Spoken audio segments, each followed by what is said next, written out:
Hello dear students, as usual I am Navneel God from Tagore School Parbatsar and we are studying our social science book of 8th class, and in the social science we are studying actually the history book of 8th class. Social science में भी यानी सामाजिक विज्ञान में भी हम लोग specially अभी जो बुक स्टडी कर रहे हैं वो है इतिहास की पाठ्य पुस्तक यानी हिस्ट्री की textbook. Dear students, we are studying the second lesson of this book in these days. इन दिनों हम लोग स्टडी कर रहे हैं इस बुक का सेकेंड लेसन, जो कि है व्यापार से साम्राज्य तक कंपनी की सत्ता स्थापित होती है. कि कैसे व्यापार के लिए ईस्ट इंडिया कंपनी भारत में आई और कैसे वो सत्ता स्थापित कर बैठी भारत में. और यहाँ इस लेसन में हम कई चीजें पढ़ चुके हैं और अभी जो रिसेंटली अपन ने पढ़ा है वो नए शासन की स्थापना, कि कंपनी ने कैसे भारत में अपना शासन व्यवस्थित रूप से स्थापित करने की योजना बनाई. उसने 3 पार्ट्स में बांट रखा था. उसके 3 जगह प्रेसिडेंसी यानी उसके 3 मुख्य स्थान थे भारत में, बंगाल, मद्रास और बंबई.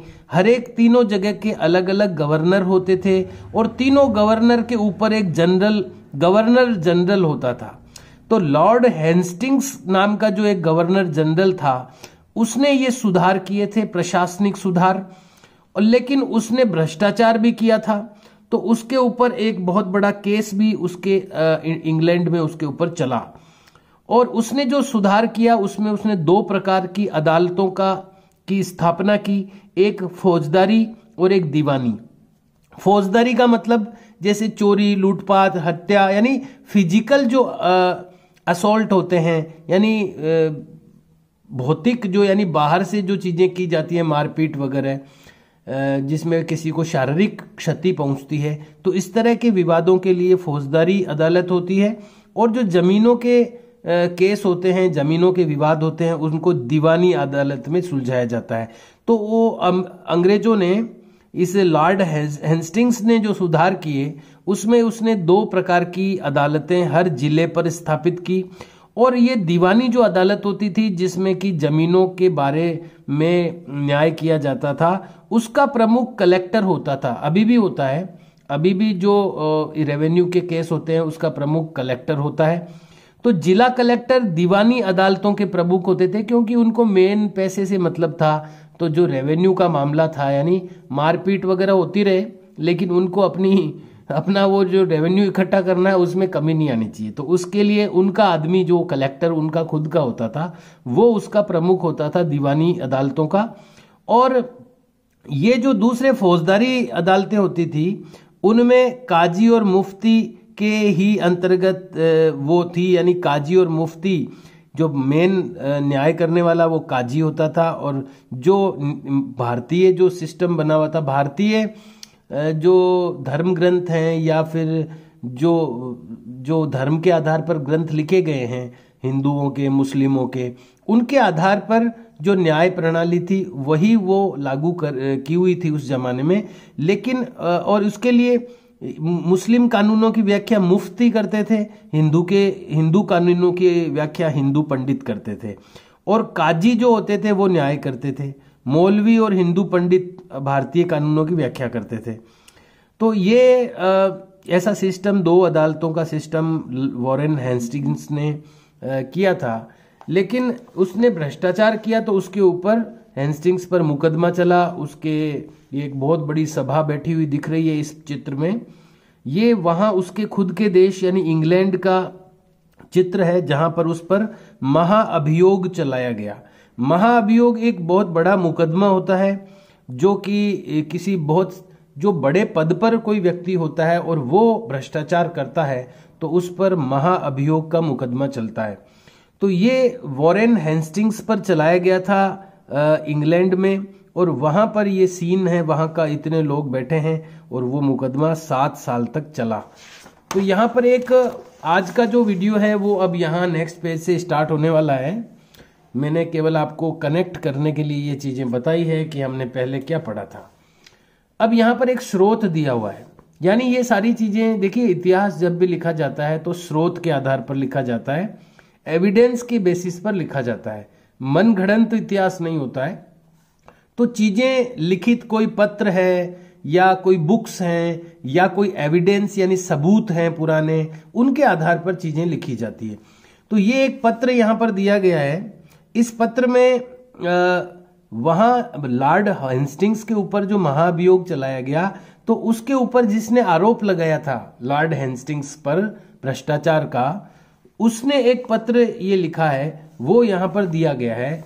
स्रोत 5, इस लेसन में अपन 4 स्रोत ऑलरेडी देख चुके हैं, ये 5वां स्रोत है, यानी ये मूल पत्र छपा हुआ है यहाँ पर। ये जो स्रोत होते हैं वो मूल रूप में ही छापे जाते हैं। तो ये एक पत्र है जो कि लॉर्ड हेस्टिंग्स पे जब महाअभियोग चलाया गया उसके देश में, तो जिसने उस पर आरोप लगाया या जिसने उसके ऊपर महाअभियोग चलाया, उसने ये बात लिखी है। तो उसने क्या लिखी है, आइए इसको पढ़ते हैं एक बार। ये देखिए, मैं सबके शत्रु और उत्पीड़क पर महाअभियोग चला रहा हूं। यानी उसको इंग्लैंड की जो सरकार थी वो भी ऐसा मानती थी कि लॉर्ड हेस्टिंग्स ने भारतीय लोगों के साथ अच्छा व्यवहार नहीं किया। तो इसलिए वहां उस पत्र में उन्होंने लिखा, मैं सबके शत्रु, यानी ये जो लॉर्ड हेस्टिंग्स है ये सबका शत्रु है, और उत्पीड़क यानी सबको उत्पीड़न दिया है, इसने परेशान किया है, उस पर महाअभियोग चला रहा हूं। वॉरेन हेस्टिंग्स के महाअभियोग की कार्रवाई के दौरान एडमंड बर्क ने, ये एडमंड बर्क है ना, इसने ये भाषण दिया था वहां पर उस सभा में। एडमंड बर्क ने एक उत्तेजनापूर्ण भाषण दिया जिसका एक हिस्सा इस प्रकार है, मैं उसके मतलब हेस्टिंग्स के ऊपर भारत के लोगों की ओर से महाअभियोग चला रहा हूं। भारत के लोगों की ओर से ये आरोप उसने प्रतिनिधि के रूप में लगाया वॉरेन हेस्टिंग्स पर, जिनके अधिकारों को उन्होंने पैरों तले रोन दिया। यानी भारतीय लोगों के अधिकारों को इस हेस्टिंग्स ने पैरों तले रोन दिया, और जिनके देश को उन्होंने रेगिस्तान बना दिया, यानी भारत को रेगिस्तान बना दिया है। अंत में मानव स्वभाव के नाम पर, स्त्री पुरुष के नाम पर, हर उम्र के नाम पर, हर ओहदे के नाम पर मैं सबके साझा शत्रु, यानी सबके ही, ये आदमी सबका ही शत्रु है, साझा यानी कॉमन एनिमी, उस और सबके उत्पीड़क पर महाअभियोग चला रहा हूं। यानी देखा आपने कि उस देश के लोग भी, इन्होंने जो कृत्य किए, भारत में जो गवर्नर जनरल रहे हैं अंग्रेजों के, उन लोगों ने इतने कुकृत्य यहाँ पर किए कि उनके खुद के लोग भी उनको दोषी मानते थे। तो कैसे वो लोग रहे होंगे अंग्रेज, ये अपन समझ सकते हैं। अब अपन चलते हैं आज के वीडियो में। ये एक स्रोत था जो अपन ने पढ़ा है, यहाँ पर 2-3 शब्दों की व्याख्या की गई है, वो भी अपन पढ़ लेते हैं ताकि ये शब्द जब आएंगे तो अपने को ध्यान में रहेगा। धर्मशास्त्र क्या होते हैं? संस्कृत की ऐसी कृतियां जिनमें सामाजिक तौर तरीकों और आचरण के सिद्धांतों की व्याख्या की जाती है। यानी हिंदू धर्म के अंदर कैसा आचरण होना चाहिए किसी व्यक्ति का, क्या तौर तरीके होने चाहिए, वो जिन किताबों में लिखे हुए हैं संस्कृत में, और ये धर्म, इनको कहते हैं धर्मशास्त्र। ये धर्मशास्त्र ईसा पूर्व 500 वर्ष से भी पहले लिखे हुए गए हैं, यानी बहुत पुरानी पुस्तकें हैं ये जो धर्मशास्त्र हैं। ऐसे ही एक सवार शब्द होता है, उसका मतलब है घुड़सवार। मस्केट एक बंदूक को कहते हैं, पैदल सिपाहियों द्वारा इस्तेमाल की जाने वाली एक भारी बंदूक होती थी मस्केट नाम की। मैचलॉक भी एक बंदूक है, शुरुआती दौर की बंदूक है ये, जिसमें बारूद को माचिस से चिंगारी दी जाती थी। तो ये दोनों ही बंदूकों के नाम है पुरानी बंदूकों के। एक बड़ी समस्या यह भी थी कि ब्राह्मण पंडित धर्मशास्त्र की अलग अलग शाखाओं के हिसाब से स्थानीय कानूनों की अलग अलग व्याख्या कर देते थे। देखिए क्या है, मुस्लिम धर्म में तो एक ही किताब है कुरान शरीफ, तो वहां पर अलग अलग व्याख्या करने का कोई इशू नहीं होता। भारत में, भारत का जो सनातन धर्म है वो बहुत ही प्राचीन है, तो समय समय पर अनेक लोगों ने इस धर्म की व्याख्या की, अपनी अपनी पुस्तकें लिखी, तो काफी चीजें अवेलेबल है हिंदू धर्म से संबंधित, सनातन धर्म से संबंधित। इसलिए फिर अलग अलग पंडित लोग अलग अलग धर्म शास्त्रों के अनुसार कोई भी मसला आता था तो अलग अलग व्याख्याएं करते थे। इस भिन्नता को खत्म करने के लिए, तो अंग्रेजों के लिए प्रॉब्लम हो जाती थी न्याय करने में, भाई कौन सी बात को सही माना जाए। तो तो इस भिन्नता को खत्म करके समरूपता लाने के लिए 1775 में 11 पंडितों को भारतीय कानूनों का एक संकलन तैयार करने का काम सौंपा गया। तो 11 पंडितों की एक टीम बना दी अंग्रेजों ने कि भाई देखो, हिंदू धर्म में कई सारी पुस्तकें हैं, तो आप उनको एक कॉमन किताब बनाओ, उनकी मिला करके एक संकलन करो जिसमें एक ही पुस्तक में सारी चीजें आ जाए। एन.बी. हालहेड ने इस संकलन का अंग्रेजी में अनुवाद किया। यानी पहले तो 11 पंडितों ने वो संकलन तैयार किया सारे धर्मशास्त्रों में से, फिर भारत के ही थे कोई हालहेड, उन्होंने इसका अंग्रेजी में अनुवाद किया। क्यों, अंग्रेजों को इतनी डीपली आती नहीं थी हिंदी वगैरह संस्कृत वगैरह, तो उन्होंने खुद की भाषा में उस पुस्तक का, उस संकलन का अनुवाद करवाया। 1778 तक यूरोपीय न्यायाधीशों के लिए मुस्लिम कानूनों की भी एक संहिता तैयार कर ली गई थी। 1773 के रेगुलेटिंग एक्ट के तहत एक नए सर्वोच्च न्यायालय की स्थापना की गई। इसके अलावा कलकत्ता में अपीलीय अदालत, यानी अपीलीय अदालत क्या होती है, जब कोई कोर्ट फैसला दे देता है और उस फैसले से कोई आदमी संतुष्ट नहीं होता है तो वो ऊपर की अदालत में अपील कर सकता है, यानी उस केस को वापस सुना जाता है, तो उसको बोलते हैं अपीलीय अदालत। सदर निजामत अदालत की भी स्थापना की गई।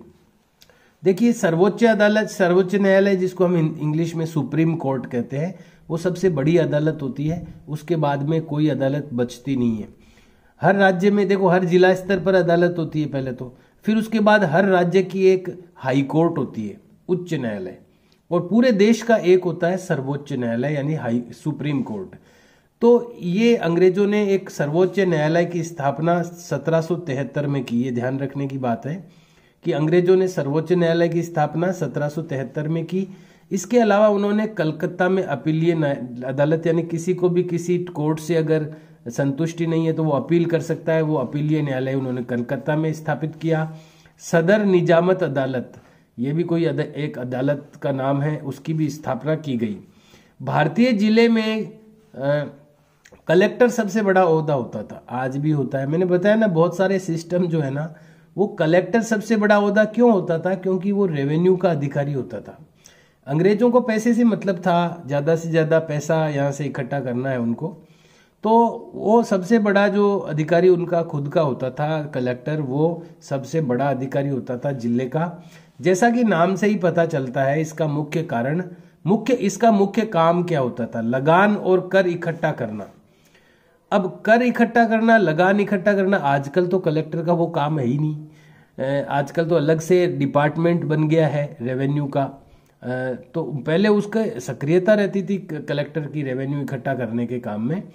तो ये उसका अंग्रेजों के जमाने में जो कलेक्टर होता था जिले का, उसका मुख्य काम क्या होता था, लगान इकट्ठा करना। यानी किसानों से जो लगान लेते थे, वो टैक्स लेते थे, उसको इकट्ठा करना, कर यानी टैक्स इकट्ठा करना, तथा न्यायाधीशों, पुलिस अधिकारियों व दरोगा की सहायता से जिले में कानून व्यवस्था बनाए रखना होता था। उसका कार्यालय कलेक्ट्रेट, आज भी कलेक्टर के कार्यालय को कलेक्ट्रेट ही कहते हैं, वही शब्द है, वही सिस्टम है। सत्ता और संरक्षण का नया केंद्र बन गया था। तो ये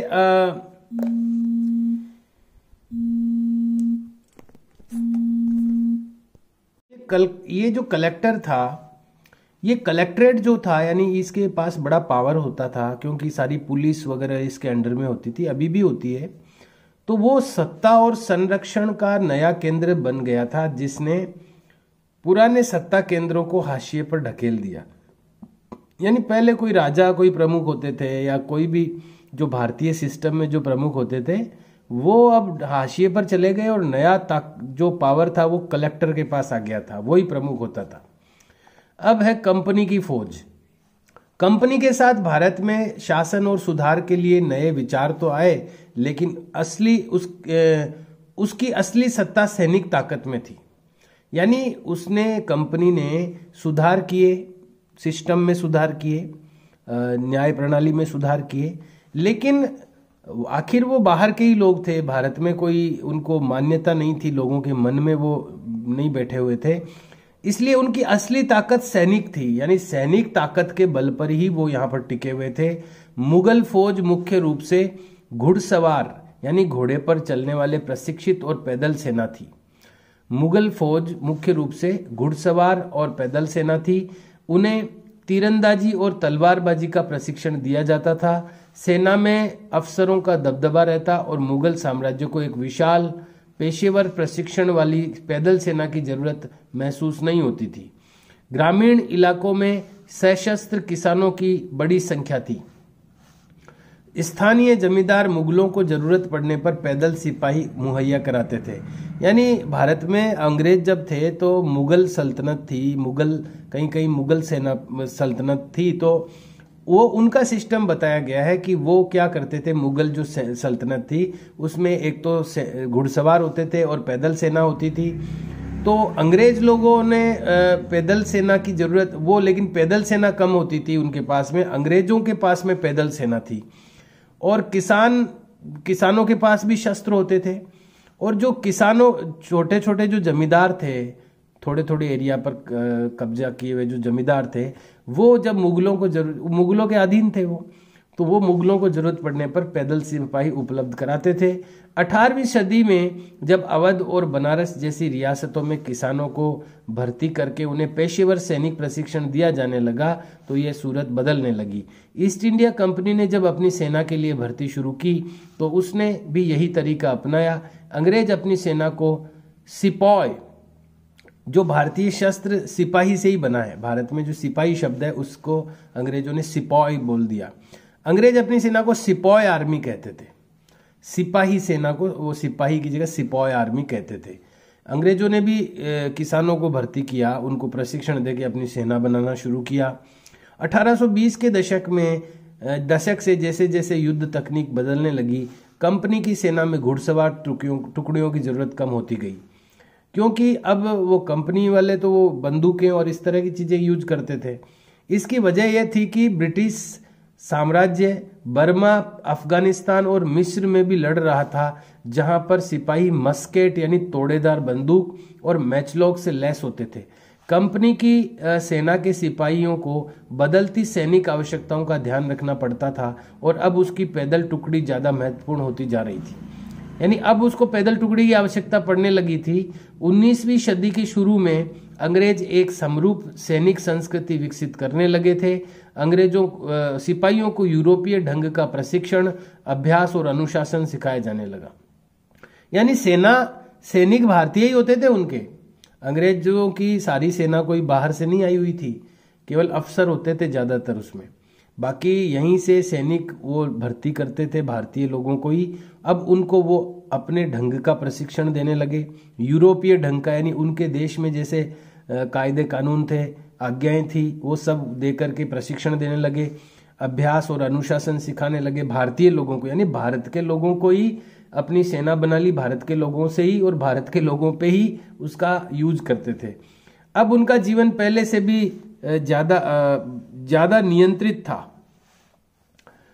इस कोशिश में कभी कभी समस्याएं भी आ जाती थी, क्योंकि पेशेवर सिपाहियों की सेना खड़ी करने के चक्कर में अंग्रेज कई बार जाति और समुदाय की भावनाओं को नजरअंदाज कर देते थे।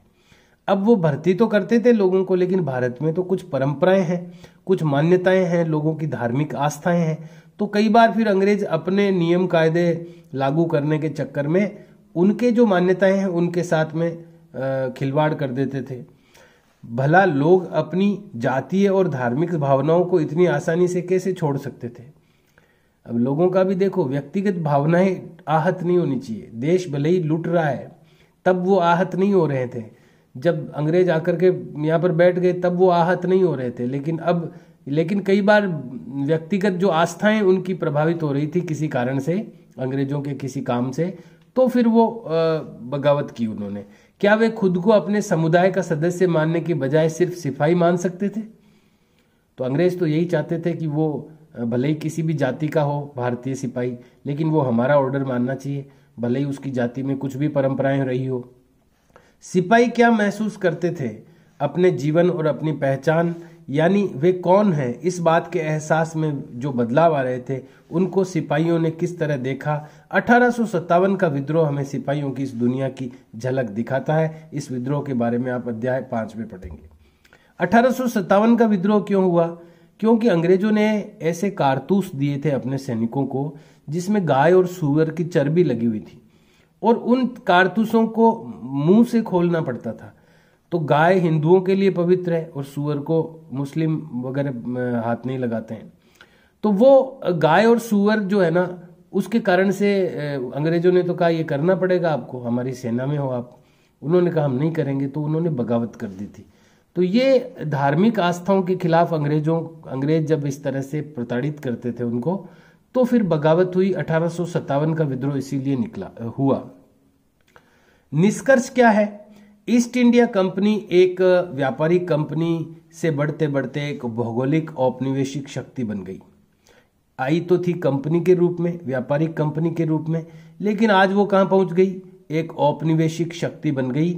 औपनिवेशिक मतलब भारत को, और ऐसे अनेक देश थे दुनिया में, केवल भारत ही नहीं था, जहां पर अंग्रेजों ने जाकर के उनको गुलाम बना लिया और अंग्रेज उनको अपना उपनिवेश कहते थे। तो ये औपनिवेशिक ताकत बन गई एक तरह से अंग्रेजों की। 19वीं सदी की शुरुआत में नई भाप तकनीक के आने से ये प्रक्रिया और तेज हुई। यानी अंग्रेज जेम्स वाट ने किया था भाप के इंजन का आविष्कार, तो अंग्रेज ही था वो। तो अब इनके पास वो नई टेक्नोलॉजी भी आ गई अंग्रेजों के पास। तब तक समुद्र मार्ग से भारत पहुंचने में 6 से 8 माह का समय लग जाता था। भाप से चलने वाले जहाजों ने यह यात्रा 3 हफ्तों में समेट दी। अब उनको आने जाने में भी कम टाइम लगता था। इसके बाद तो न्याय से ज्यादा से ज्यादा अंग्रेज और उनके परिवार भारत जैसे दूर देश में आने लगे। 1857 तक भारतीय उपमहाद्वीप के 63% भूभाग और 78% आबादी पर कंपनी का सीधा शासन स्थापित हो चुका था। 63% भूभाग पर 1857 तक 63% तक भूभाग तक वो अंडर में आ चुका था, और 78% तक आबादी तक कंपनी का सीधा शासन स्थापित हो चुका था। देश के शेष भूभाग और आबादी पर कंपनी का अप्रत्यक्ष प्रभाव था। यानी जो भाग बचा हुआ था वो भले ही डायरेक्टली उनके अंडर में नहीं था, लेकिन वहां पर भी उनका प्रभाव था। इस प्रकार व्यवहारिक स्तर पर ईस्ट इंडिया कंपनी पूरे भारत को अपने नियंत्रण में ले चुकी थी। आज का समय कंप्लीट हो गया है। अगली बार फिर से बचा हुआ लेसन, कुछ नहीं बचा है, अब एक पैराग्राफ बचा है केवल, फिर इसके क्वेश्चन आंसर भी कर देंगे अगले नेक्स्ट वीडियो में। सी यू एंड बाय।